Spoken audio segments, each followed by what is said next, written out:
अस्सलाम वालेकुम नाज़रीन, प्रोग्राम बिनते हवा में आहियां ज़ाहिदा ताजबरो। नाज़रीन, महांगाई तमामु घणी वधी वई आहे ऐं इन जो असरु असांजे समाज ते त पए थो, पर गॾोगॾु वरी असांजे घरनि ते बि पए थो। छो त घरनि खे मैनेज करण वारी, उन्हनि खे हलाइण वारी, उन्हनि खे तरतीब ॾियण वारी हिकु औरत आहे।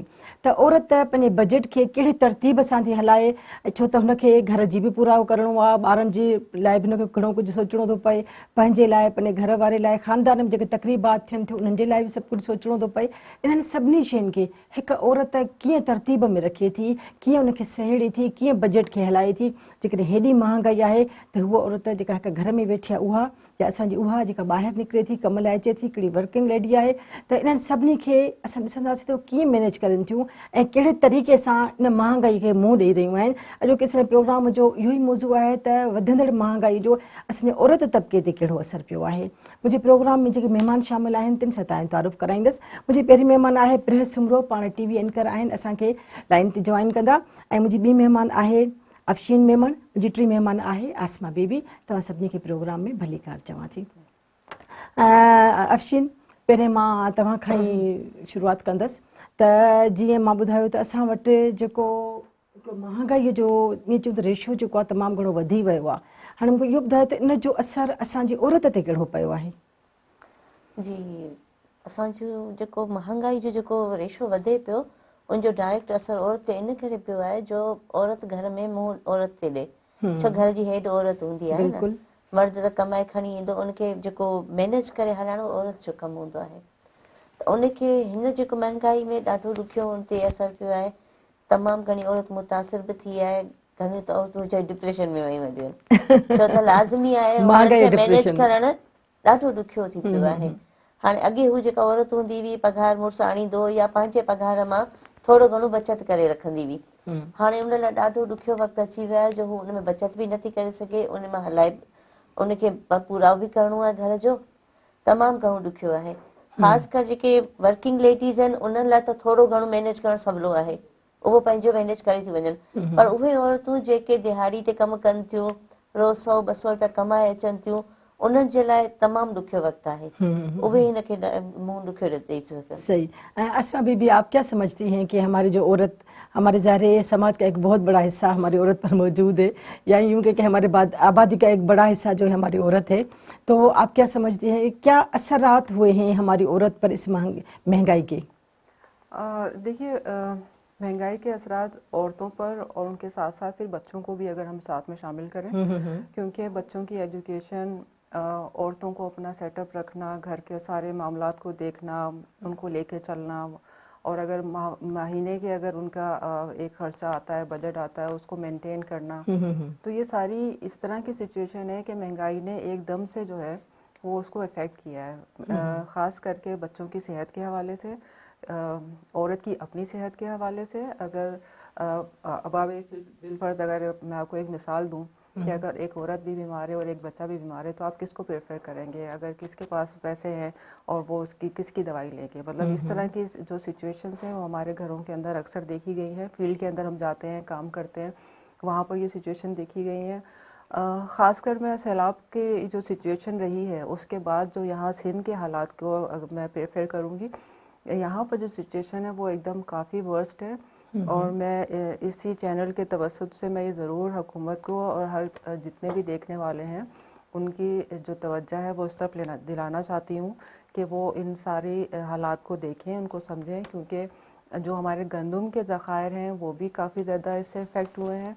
हमारी जो फसल है, चावल की फसल है, हमारी कपास की फसल है, ये सारी जो चीज़ें हैं ये काफ़ी ज़्यादा उससे इफ़ेक्ट हुई हैं।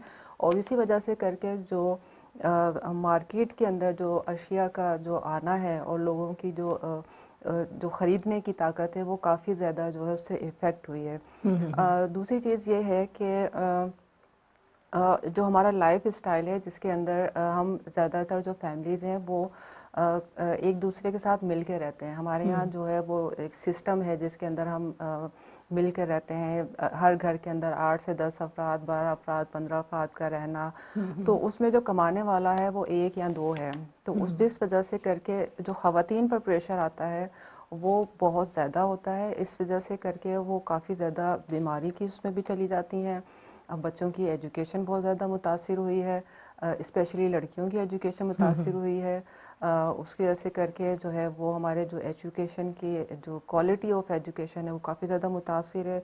घरेलू मसले बहुत ज़्यादा बढ़ गए हैं, जिसकी वजह से लड़ाई झगड़ों की रेशो बढ़ा है। मतलब आप ये अंदाज़ा कर रहे हैं कि मतलब सिर्फ ये एक महंगाई ने सबको पागल सिर्फ कर दिया, एक लफ्ज़ जो है महंगाई, उसके अब आप इफेक्ट अगर उसको देखते जाएं तो वो इस कदर ये फैला हुआ एक सिस्टम है कि किस तरह से उसने जो है वो इन सारे माशरे को, समाज को उसके अंदर जकड़ लिया है। तो उस वजह से करके आपका ये जो आज का टॉपिक है, मैं तो इसको अप्रिशिएट करूंगी कि मतलब आप लोगों ने इसको बहुत ज़्यादा एकदम से, मुझे जब सुना तो मैंने कहा दैट्स ये इसकी ज़रूरत थी। मतलब अब तो आप लोगों ने जो इसको रखा है ये ज़रूरी था हम सब के लिए और सुनने वालों के लिए भी कि वो उसको समझें और उसको, क्योंकि इससे हमें लड़ना पड़ेगा। इसके लिए बड़ा सब्र चाहिए, पेशेंस चाहिए इस सिचुएशन के अंदर से निकलने के लिए।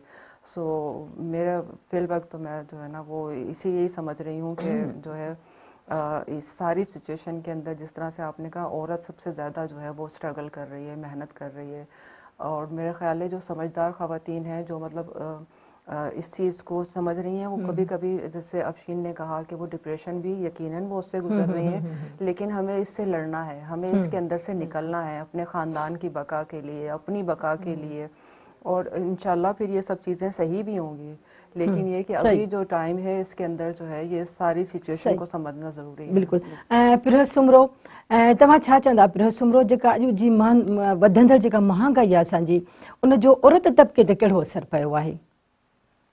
वॾी महिरबानी मैडम, तव्हां मूंखे वक़्तु ॾिनो ऐं मौक़ो ॾिनो हिन प्रोग्राम में शामिल थियण जो।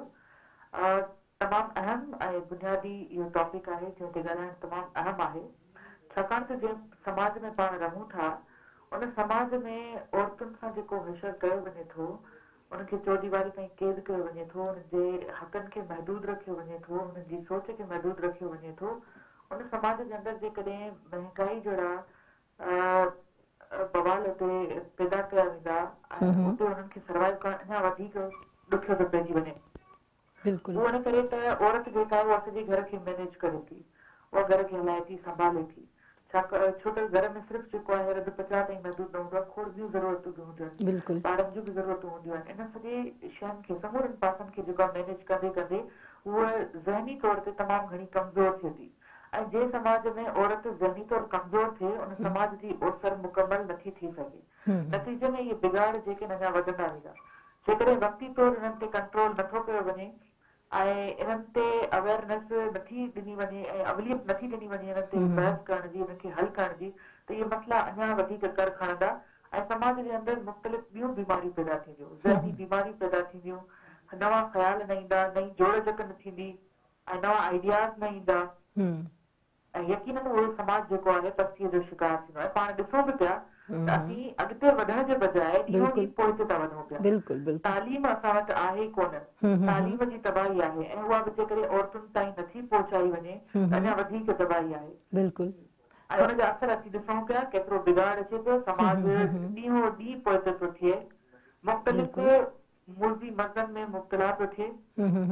उहे मर्ज़ जेके असीं हल करण जे पोइ क़ाबिल न रहंदासीं, जेकॾहिं वक़्ती तौर हिनखे हल न कयो वियो, सजाग न थियो वियो, हिक ॿिए खे आगाह न कयो वियो, पंहिंजे पाण खे मज़बूत न कयो वियो, त अञा वधीक असां पस्तीअ जो शिकार थींदासीं। हुकूमतूं त ठीकु आहे, उहे हूअं ई आवाम दुश्मन आहिनि, रहियूं आहिनि हमेशह खां वठी, पर असीं बि पंहिंजा पाण जा दुश्मन आहियूं। असीं हिक ॿिए जो साथ न ॾेई उन्हनि सभिनी में भाङे भाईवार थियूं था, बिगड़जंदड़ सूरत हाल खे अञा वधीक बिगाड़ण में पंहिंजो हिसो ॾियूं था। बिल्कुलु सही था चओ। करे ज़रूरत आहे हिन ॻाल्हि जी त इन्हनि समूरनि मामलनि खे गॾिजी करे सॉल्व कजे, हल कजे, जीअं हल निकिरी सघे। बिल्कुलु सही था चओ। पर असांजो प्रोग्राम त अञा जारी आहे, पर वठंदासीं हिकिड़ो नंढिड़ो ब्रेक। नाज़रीन, असां जल्दी मोटूं था, बहिराण सां गॾु रहिजो।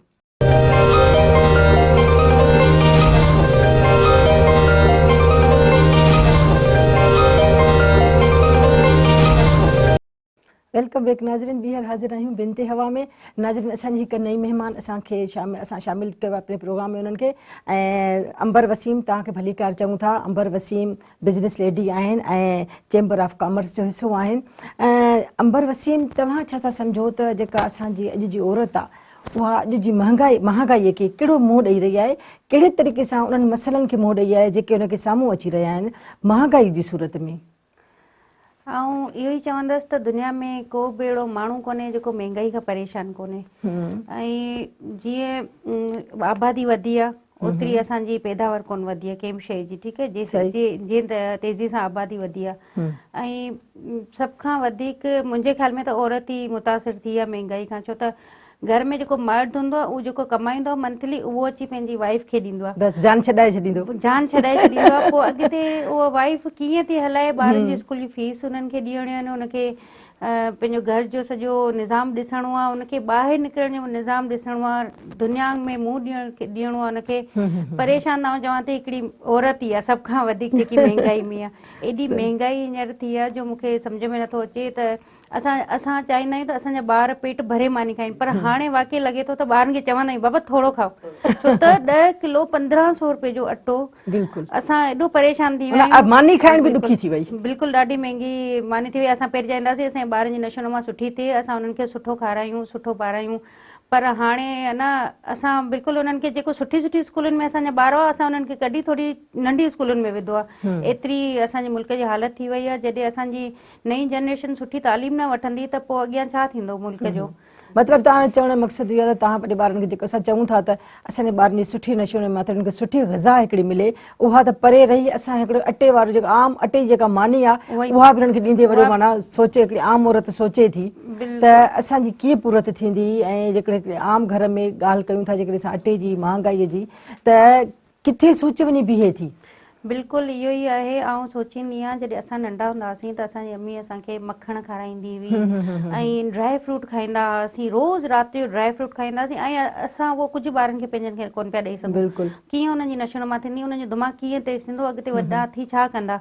ऐं उहो सॼो असां औरत हिकिड़ी घर में वेठी आहे उहो सॼो उहो ॾिसे थी, ठीकु आहे, मर्द आहे उहो तक़रीबन ॿाहिरि रहे थो, हुनखे ख़बर कोन्हे त घर में छा पियो थिए, ॿार छा पिया कनि, ही सॼो औरत ॾिसे थी। ऐं तॾहिं बि हुनखे अंदाज़ो त आहे, अंदाज़ो आहे, ॿाहिरि निकिरे थो, ॿाहिरि बि महांगाई आहे, बिल्कुलु ॿाहिरि महांगाई सिर्फ़ु घर में त न आहे, ॿाहिरि बि आहे।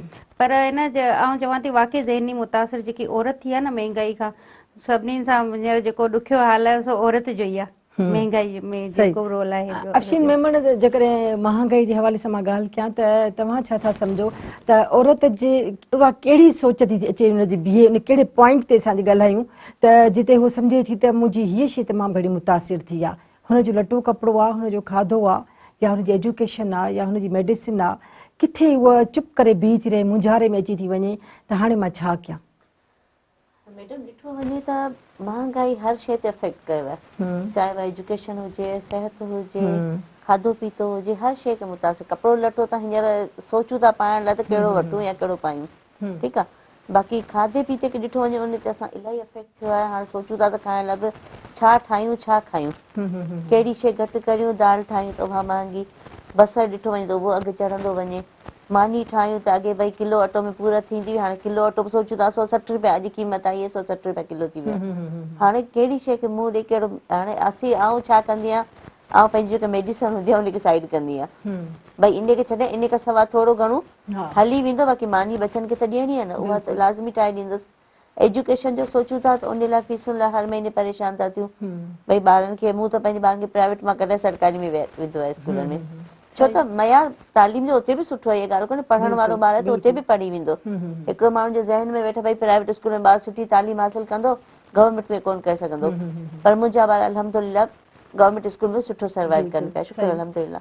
ऐं उनखे ट्यूशन सुठो ॾियां पई, पर ट्यूशन जे हवाले सां फीसूं हर महीने, पर उनखे त पूरो करिणो आहे, उनखे त कहिड़ी बि हालत में एजुकेशन जी ॿारनि जी मुतासिर न थिए त माण्हू पंहिंजे कपिड़े लटे खे थोरो कंट्रोल थो करे, उहो थोरो कंट्रोल करे, बाक़ी ॿारनि खे मानी टाइम तालीम बि ज़रूरी थी पई आहे, दवाऊं, खाधो मेडिसिन खुराक सही थी उहो वई, बि खाधो बि ज़रूरी आहे, हर शइ पर ज़रूरी जेकॾहिं आहे, औरत बचत करे थी त सिर्फ़ हिकिड़े कपड़े लटे के उन्हें थोड़ा घटाए सके थी। सही, बिल्कुल। आसमा बीबी क्या समझती हैं जो हमारी वर्किंग लेडीज़ हैं, जब बाहर निकल आती हैं बेचारियाँ, बहुत सी मुश्किलात होती हैं उन्हें, बाहर उनका खर्चा भी होता है, और काफ़ी ऐसी हैं जो प्राइवेट जॉब करती हैं, तो क्या आप समझती हैं जैसे महंगाई बढ़ी है तो क्या उनकी पे भी बढ़ गई, वो मैनेज कर रही हैं?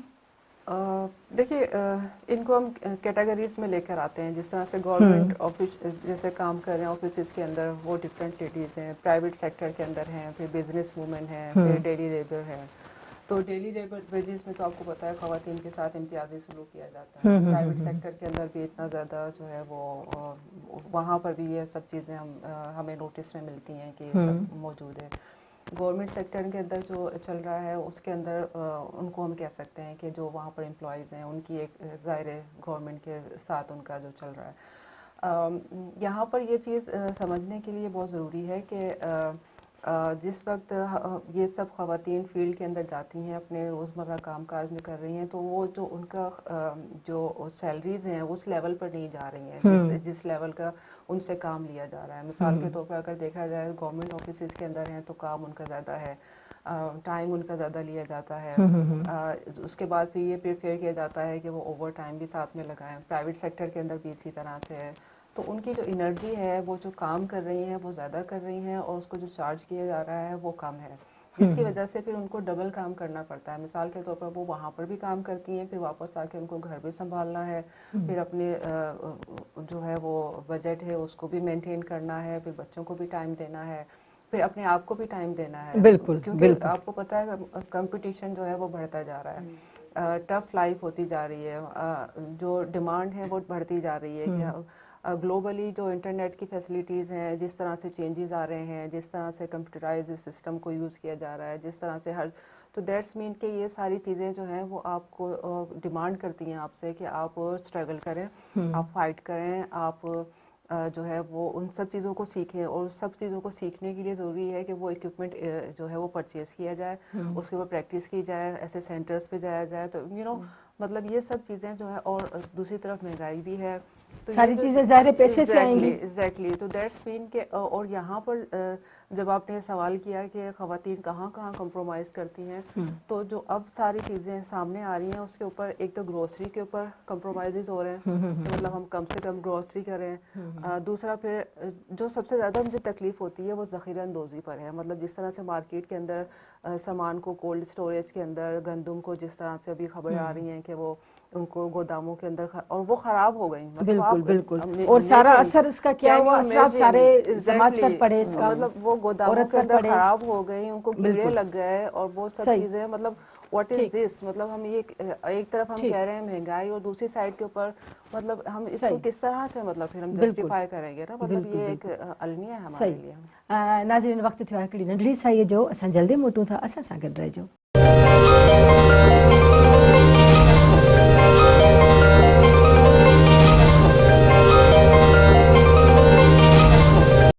वेलकम बैक नाज़रीन, ॿीहर हाज़िर आहियूं बिनते हवा में। हलूं था पिरिया सुमरो ॾांहुं। पिरिया जेका असांजी अॼु जी वर्किंग लेडी आहे हिकिड़ी, उहा जेका ॿाहिरि निकिरे थी ऐं कमाइण लाइ उहो हिकिड़ो कोशां आहे, त छा था सम्झो जेकॾहिं हिकिड़ी सिंगल मदर, जेका उहा माउ जेका अपने बचड़नि जो पेट बि पाले थी, घर बि हलाए थी, ॿाहिरि नौकिरी बि करे थी, त हिकिड़ी उहा वर्किंग वूमन जॾहिं ॿाहिरि निकिरे थी ऐं महांगाई ॾिसे थी, त छा था सम्झो त हूअ कहिड़े तरीक़े सां इन जेका मुआशी बहरान आहे इनखे मुंहुं ॾींदी? जी मैडम, ॻाल्हि इहा आहे त असां जेकॾहिं हिन टॉपिक ते मथां छरो ॻाल्हाईंदासीं त पोइ ईअं थींदो त नाइंसाफ़ी थींदी। ओवरऑल हिकिड़ी पूरी जर्नी आहे, तसलसल आहे, जेको हिन सॼे बिगाड़ जो सबबु बणिजे थो। शुरू खां वठी इहो आहे त असां वटि मैनेजमेंट न आहे, मैनेजमेंट जी सख़्तु खोट आहे पाण वटि। जेकॾहिं औरत खे आज़ादी ॾिनी वञे थी त उहो बि जतायो वञे थो जेसिताईं उहो हुन मां निकिरे ट्रॉमा मां। वरी जेकॾहिं उहा वर्किंग लेडी आहे त हुनखे मुख़्तलिफ़ क़िस्म जे मसइलनि खे मुंहुं ॾियणो पए थो, छाकाणि त समाज में तब्दीली यकदम त नथी अचे न। हिकिड़ा उहे समाज जेके ग़ुलाम रहिया आहिनि सदियुनि खां वठी, वरी उहे अञा थोरो आज़ादीअ लाइ पेर वधाइनि था त हुननि जे लाइ ओतिरियूं ई वरी मुश्किलातूं बि आहिनि, उहे अॻे ई कर खणी वेठियूं आहिनि। अहिड़े तरीक़े सां जेका अहिड़नि समाजनि में औरत कर खणे थी त उनखे मुख़्तलिफ़ चैलेंजिस खे मुंहुं ॾियणो पवे थो। समाजी जेके मुआशी तंगियूं आहिनि, तंगदस्तियूं आहिनि, उन्हनि खे त उहो मुंहुं ॾेई थी, मैनेज करे ई करे थी पंहिंजे अकुल सां, फाम सां। पोइ हाणे हुन में केतिरियूं कोताहियूं थियनि थियूं ऐं केतिरा बिगाड़ थियनि था, सुधारा थियनि था, इहो अलॻि हिकिड़ो टॉपिक आहे। पर उन सॼे माहौल में जेका समाज जी कुंद ज़हनियत आहे उनखे बि मुंहुं ॾिए थी। उन्हनि समूरनि ॿार खे खणी हलण बि जेको हिकिड़ो वॾो चैलेंज आहे अहिड़नि समाजनि में। तंहिं करे हिते इन्हनि सभिनी बिगाड़ जी जेका सूरत हाल आहे जीअं उहा थिए थी, उहा ॿारनि ते बि यकीनन असर करे थी। माउ खे कीअं था ॾिसनि, सॼो ॾींहुं हू स्ट्रगल में बि आहे, बचनि खे पाले बि थी, उन खां पोइ हुननि जी तरबियत जी ज़िम्मेवारी बि हुनखे आहे, हुनजे तालीम जी ज़िम्मेदारी बि हुन ते आहे। तो इन्हनि समूरनि मामलनि खे करे करे करे किथे न किथे का घटिताई अची वञे थी पई। पाण जेको ॾिसूं था त समाज जे अंदरि बिगाड़ अचनि था ऐं ॿारनि जी सही जेका आहे त उहा नशो नुमा नथी थिए पई, वाद वेझ कोन थी थिए, ॿार अॻियां कोन था वधनि पिया। त समाज में जेकॾहिं औरत ते कमु न कयो वियो बर वक़्तु, उनजी तरबियत न कई वई, उनजो साथ न ॾिनो वियो, उनजे लाइ रस्ता हमवार न कया विया, ख़ुदि औरत ते बि इहा ज़िम्मेदारी आहे। ईअं न त मर्दनि ते ज़िम्मेदारी आहे, ख़ुदि असां सभिनी ते बि ज़िम्मेदारी आहे त असां वरी ॿियनि औरतुनि जे लाइ बरजला थियूं, उन्हनि जे लाइ रस्ता हमवार कयूं। पाण जेकॾहिं कंहिं मक़ाम ते पहुचूं था या उन रस्ते ते हलूं था त असांखे उहे समूरियूं जेके आहिनि शयूं उन्हनि जे लाइ बि मैनेज करणु खपनि। पर इहा हक़ीक़त आहे त असांजे समाज में औरत जेका ॿाहिरि निकिरे थी उहा घर बि संभाले थी, घर जी समूरियूं ज़िम्मेवारियूं बि संभाले थी, उन खां अलावा ॿाहिरि जा जेके कमकार आहिनि उन्हनि खे बि संभाले थी, त उन ते वधीक भार आहे। बिल्कुलु बिल्कुलु सही था चओ। अंबर वसीम, असां उन्हनि औरतुनि लाइ तव्हां छा चवंदव त जेके घर में वेहनि थियूं ऐं घर जो हुनुर करे हू पंहिंजो गुज़र सफ़र कनि थियूं ऐं उन्हनि जो मुआवज़ो अॻु में बि घटि हुयो तमामु, ऐं हाणे त महांगाई वधीक हुननि जो हिकिड़ो मसइलनि जो हिकिड़ो अंबारनि जे अॾो रखी छॾियो हूंदो, छा चवंदव उन्हनि औरतुनि लाइ? ऐं तव्हां आयो बि हिकिड़े अहिड़े प्लेटफॉर्म ते त तव्हां त ॾिसो था उन्हनि औरतुनि खे त कहिड़े तरीक़े सां सर्वाइव कनि थियूं। न बिल्कुलु, असां जॾहिं वेंदा आहियूं ॻोठ में, जॾहिं असांजो पंहिंजो कमु इहो आहे, ठीकु आहे, असां वेंदा आहियूं ॻोठनि मां, उन्हनि उतां कमु कराईंदा आहियूं त उन्हनि औरतुनि जी ॾाढी हालति ख़राबु हूंदी आहे। उन्हनि खे ॾिसी असांखे पाण खे ॾुख पियो थींदो आहे, बिल्कुलु अबोझ हूंदियूं आहिनि, बिल्कुलु ॾुख थींदो आहे मेहनतकश तमामु घणी, एॾियूं मेहनतकश हूंदियूं आहिनि। यकीन कयो मूंखे सम्झ में नथो अचे, जॾहिं असां उन्हनि खे ऑर्डर ॾियणु वेंदा आहियूं तॾहिं असां उन्हनि खे चवंदा आहियूं त भाउ असांखे इहो 5 ॾींहंनि में खपे, ऐं असांखे 5 ॾींहंनि में तयारु करे ॾींदियूं आहिनि। सोचो हुननि जी आई साइट केॾी वीक थींदी हूंदी जेको सन्हूं सन्हूं कमु सुई जो कनि थियूं, तेज़ीअ सां कनि थियूं, तेज़ी सां कनि थियूं, ऐं वाक़ई उन्हनि खे ओतिरो मुआवज़ो नथो मिले, बिल्कुलु उन्हनि खे ओतिरो नथो मिले, ऐं कमु बि इलाही असां उन्हनि खां वठूं था ऐं उन्हनि खे एतिरो मुआवज़ो बि नथो मिले। इन ते बिल्कुलु कुझु आउं चवां थी कुझु अहिड़ो हुअणु घुरिजे ॻोठ वारी औरतुनि लाइ, जेको कुझु अहिड़ा सेंटर्स वग़ैरह कुझु अहिड़ो क़ाइमु कयो वञे जेको सरकारी तौर ते, हा सरकारी तौर ते, बिल्कुलु गवर्नमेंट मां असांखे हिकु ख़ासि उमेद त कोन्हे, पर बि वरी बि असां इहा चैनल ते इहा ॻाल्हि कंदासीं त कुझु न कुझु अहिड़ो कयो वञे जेको मंथली उन्हनि खे एतिरो ॾिनो वञे जेको पंहिंजो पाण खे थोरो पूरो करे सघनि, पंहिंजी ज़रूरतूं पूरियूं करे सघनि। छो त जेकियूं ॿियूं असां जहिड़ियूं जेकियूं प्राइवेट असांजे कमु उन्हनि खां वठूं था त ओतिरो मुआवज़ो नथो मिली सघे उन्हनि खे, जीअं गवर्नमेंट जा आहिनि एम्प्लॉइज़ आहिनि उन्हनि खे मंथली मुआवज़ो मिले थो, त उन्हनि खे बि थोरो घणो औरतुनि जी ॻोठाणी औरतुनि खे जेको घर में वेही कमु थियूं कनि, जेके ॿाहिरि नथियूं निकिरी सघनि, ॿाहिरि दुनिया जो खे मुंहुं नथियूं ॾेई सघनि, उन लाइ कुझु न कुझु हुअणु घुरिजे गवर्नमेंट जे तरफ़ां। बिल्कुलु सही था चओ। ऐं अफशीन मेमन, तव्हां छा चवंदव जेकॾहिं असां महांगाई जे दौर में हिकिड़े औरत खां इहो चऊं त तव्हां छा था मैसेज ॾियणु चाहियो त हिन महांगाईअ खे कीअं मुंहुं ॾिजे, कहिड़े बहितर तरीक़े सां हिनखे मैनेज कजे, छा चवंदव? ऐं पंहिंजे तरफ़ां चवणु चाहींदुसि त जेकॾहिं ॾिठो वञे त गवर्नमेंट थोरो जेका मुख़्तसिर ॿुधाइजो, जी वाइंड जी अप था हलूं। ओके ओके, त जीअं मतिलबु औरतुनि जे लाइ जीअं अंबर चयो, आउं बि पंहिंजे सिंधाणी तहरीक जी मर्कज़ी अॻवान आहियां, त आउं पंहिंजो हिकु मौक़िफ़ रखणु चाहींदुसि त गवर्नमेंट खे खपे त उन्हनि औरतुनि जे लाइ हुनर जा अहिड़ा कारखाना खोलिया वञनि, जीअं ॾिसो न बेनज़ीर इनकम सपोर्ट प्रोग्राम में पैसा था मिलनि, हा त उहे ई पैसा अगरि गवर्नमेंट में न आहे, गवर्नमेंट वटि पैसो घटि आहे, त उहो ई पैसो खणी हू अहिड़ा हुनर वारा कारखाना खोले त जीअं भई औरतूं हुते इज़त सां पंहिंजो हुनर करे मेहनत करे। आसमा बीबी, बिल्कुल आसमा बीबी, क्या कहेंगी अगर मैं आपको कहूँ 2 अल्फाज में बताएं, मुझे कोई एक सोल्यूशन बताएं इसका कि किस तरह से औरत मैनेज करेगी? बचत करें, लाइफस्टाइल चेंज करें और फोकस करके अपना बजट जो है वो उसी के अंदर मैनेज रखें और दूसरों को अपने साथ शामिल करें। बिल्कुल सही, उसको मोटिवेट करें कि ये हमें इसमें से जो है ना इसी में पूरा करना है। प्रिया सुमरो, छा चवंदव, छा मैसेज ॾींदव, छा करणु घुरिजे असांजी औरत खे हिन महांगाई खे कीअं मुंहुं ॾींदी ऐं कीअं ॾे? कम जे तरीक़ेकार जो जेको ढंग आहे हुनखे तब्दील करणो आहे ऐं जेको पाण इन्वेस्टमेंट कयूं, सादगी आणिजे, सादगी सही जॻह ते कयूं त बहितर नतीजा निकिरी सघनि था। औरतुनि जे हुनर जा जेके सेंटर आहिनि उनखे क़ाइमु कजे, तालीम ॾांहुं हुनजो रुख़ वधीक वधाइजे, रस्ता हमवार कजनि, हिक ॿिए सां सहकार कजे, त तमामु घणी तब्दीली अची सघे। बिल्कुलु। ऐं हलूं था असां अंबर वसीम ॾांहुं। अंबर, मुख़्तसिर लफ़्ज़नि में ॿुधायो छा करणु घुरिजे? बसि इहो ई, जीअं अदी अफशीन ॻाल्हि कई त वाक़ई जीअं बेनज़ीर इनकम सपोर्ट में पैसा ॾींदा आहिनि, मारा मारी लॻी पवंदी आहे, उन्हनि ई पैसनि मां कोई अहिड़ा सेंटर क़ाइमु कया वञनि जिते उन्हनि खां कमु वरितो वञे ऐं उन्हनि खे मंथली मुआवज़ो ॾिनो वञे। बिल्कुल, तव्हांजी महिरबानी, तव्हां प्रोग्राम में आया ऐं तमामु सुठी ॻाल्हि ॿोल थी। नाज़रीन, तव्हां असांजो जेको प्रोग्राम ॿुधो त हिन महांगाई जे दौर में औरत वीचारी छा भोॻे रही आहे ऐं उहो कहिड़े तरीक़े सां सभिनी शयुनि खे मुंहुं ॾिए, असांजो औरत तबिको केतिरो मुतासिर थी रहियो आहे। त असां महांगाई जो इहो मुक़ाबिलो करे सघूं था त असां पाण में सादगी आणियूं, पंहिंजा जेके असांजा बजट जो जेको हिसाब किताब आहे उनखे असां अहिड़े तरीक़े सां रखूं त असांजी उन में सादगी निमाया थी वञे ऐं असां उन्हनि शयुनि खे प्रिफेर कयूं जिन असांखे तमामु घणी ज़रूरत नाहे, तमामु घणा कपिड़ा वठणु या ॿाहिरि तमामु घणी आउटिंग लाइ वञणु या खाधे पीते ते घणो को ख़र्च करणु या घणियूं ईअं चऊं त लवाज़मात ठाहिणु, इन्हनि सभिनी खां जेके असां परहेज़ कयूं ऐं थोरो सादगीअ सां रहूं त मां सम्झां थी इन में कोई बि हर्ज कोन्हे को। ऐं महांगाईअ ते असां सुठे नमूने सां इन ते हिकिड़ो कंट्रोल बि करे सघूं था ऐं पंहिंजे घर खे ऐं ॿाहिरि खे सुठे तरीक़े सां हिकिड़ी तरतीब में बि आणे सघूं था ऐं महांगाईअ खे हिकिड़ो मुंहुं ॾेई सघूं था।